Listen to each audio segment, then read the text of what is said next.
माधव कहते हैं, मुश्किलें नहीं आएगी तो निखरोगे कैसे? कौन अपना है कौन नहीं समझोगे कैसे? डरते ही रहोगे गिरने से तो आगे बढ़ोगे कैसे? तपोगे नहीं जब तक तो सोने सा चमकोगे कैसे? जो दूसरों को हंसाने के लिए हंसते हैं, भगवान उन्हें कभी रोने नहीं देते। भगवान कहते हैं, जो आपके पास है वह आपका संसार है, उसमें खुश रहना सीखिए, क्योंकि भले ही आप मानते होंगे कि आप संसार के लिए कुछ नहीं, पर कुछ लोगों के लिए आप पूरा संसार है। गोविंद कहते हैं, भरोसा खुद पर रखो तो ताकत बन जाती है और दूसरों पर रखो तो कमजोरी बन जाती है। आप कब सही थे इसे कोई याद नहीं रखता, लेकिन आप कब गलत थे इसे सब याद रखते हैं। दूध को दुखी करो तो दही बन जाती है, दही को सताने से मक्खन बनता है, मक्खन को सताने से घी बनता है। दूध से महंगा दही, दही से महंगा मक्खन है और मक्खन से महंगा घी है, किंतु इन चारों का रंग एक ही है। यह चारों एक ही वंश के हैं।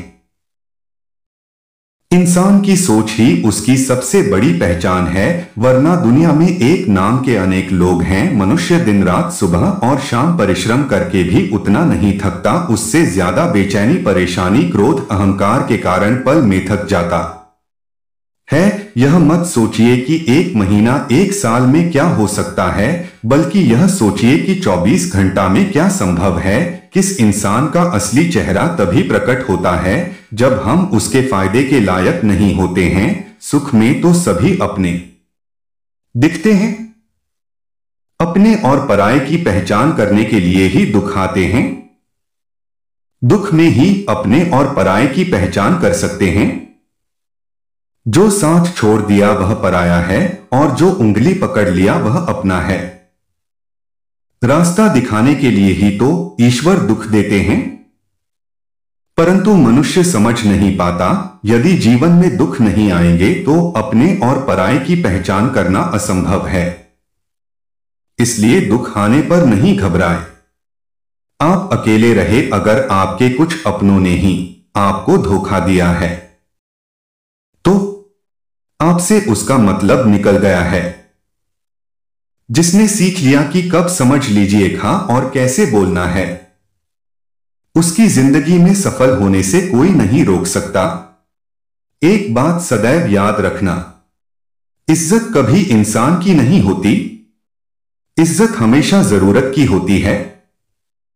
जरूरत खत्म इज्जत खत्म, हार एक सबक है जो खुद को सुधारने की मौका देती है। यह गीता में भी लिखा हुआ है, जब इंसान की जरूरत बदल जाती है तब इंसान के बात करने की तरीका भी बदल जाती है। ईश्वर तब खुश होती है जब वह देखते हैं कि दुखों के बावजूद भी इंसान उस पर विश्वास रख रहा है।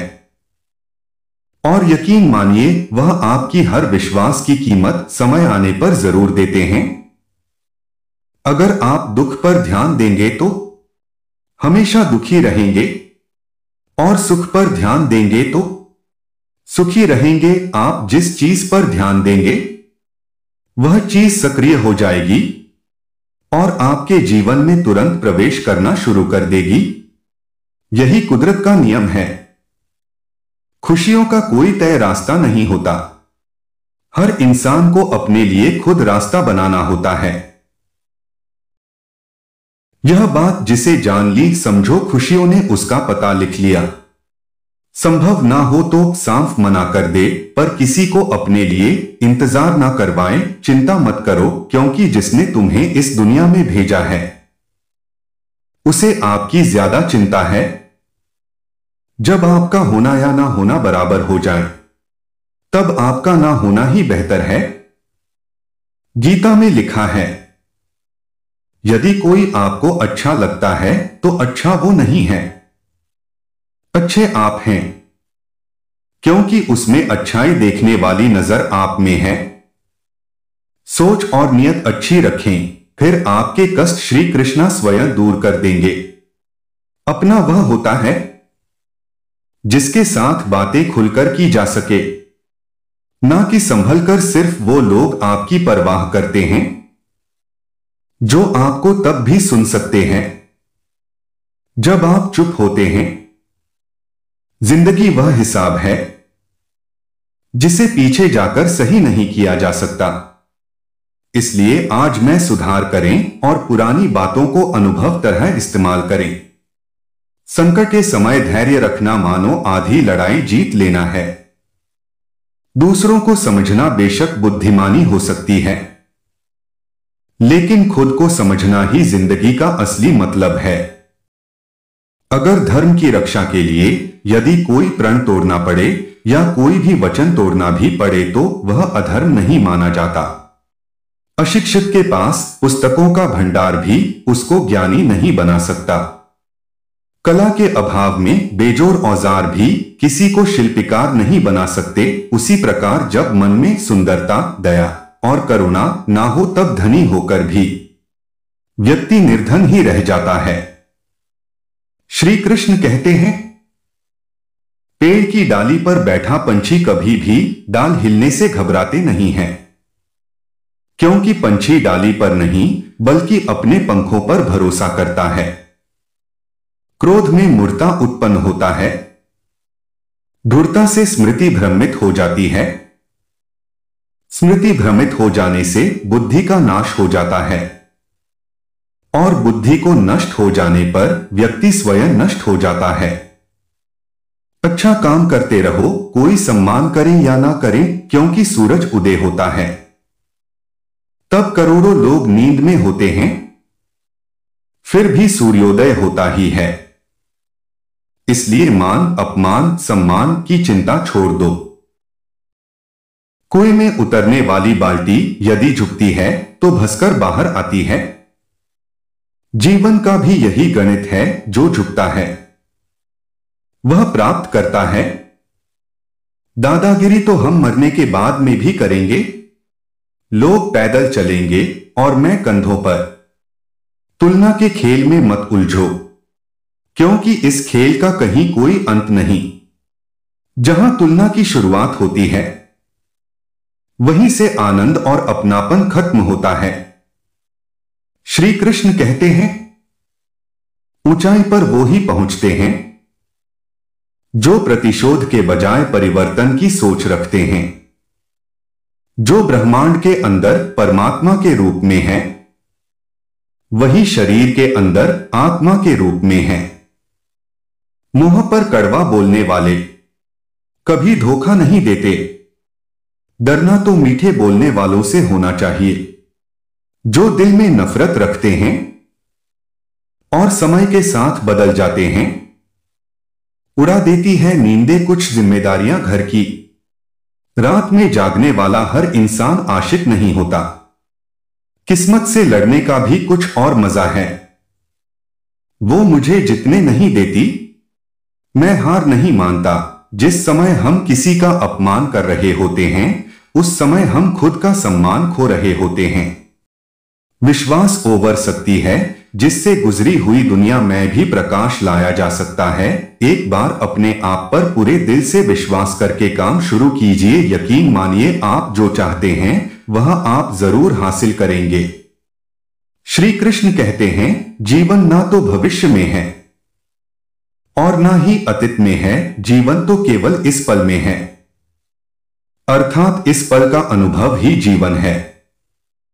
जो व्यक्ति अपने गलतियों के लिए स्वयं से लड़ता है उसे कोई भी नहीं हरा सकता।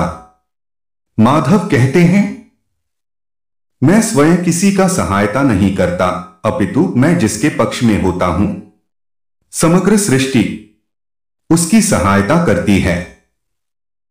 हमेशा मनुष्य को परछाई और आईने की तरह दोस्त बनना चाहिए, क्योंकि परछाई कभी साथ नहीं छोड़ती और आईना कभी झूठ नहीं बोलती। श्री कृष्ण कहते हैं, अगर हम अपनी क्षमता के अनुसार कर्म करें तो हम अपने आप को ही अचंभित कर डालेंगे। यदि कोई आपका साथ ना दे तो निराश मत होना, क्योंकि परमात्मा से बड़ा हम पर कोई नहीं है। एक कहावत है कि छछूंदर के माथे चमेली का तेल। छछूंदर को कितना भी सुगंधित तेलों से डूबो दो, वह नाले में ही रहना पसंद करेगी। मेंढक को चाहे सोने के ईंट पर भी बिठा दो, वो छलांग गंदे नाले में ही लगाएगी। इसलिए कहा गया है, मूर्ख और अज्ञानी व्यक्ति को कभी भी अपने सिर पर मत बैठाओ, उसे इतना सम्मान मत दो कि आपका कदर करना भूल जाए।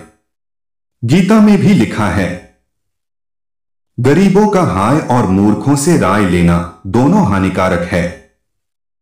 जीवन के उतार चढ़ाव से स्वयं को व्यथित न होने दें, प्रत्येक परिस्थिति के अनुरूप ढलना सीखें। याद रखें, हवा के बहाव की दिशा में झुकने वाले वृक्ष ही तूफान में सुरक्षित रह पाते हैं। परमात्मा कभी किसी का भाग्य नहीं लिखता है। जीवन के हर कदम पर हमारी सोच, हमारा व्यवहार और हमारे कर्म ही हमारा भाग्य लिखता है। श्री कृष्ण कहते हैं, परमात्मा को वही लोग खोजने के लिए निकलते हैं जिनको परमात्मा खोजना शुरू कर देता है। श्री कृष्ण कहते हैं, जो चीज हमारे हाथ में नहीं है उसके विषय में चिंता करके कोई फायदा नहीं।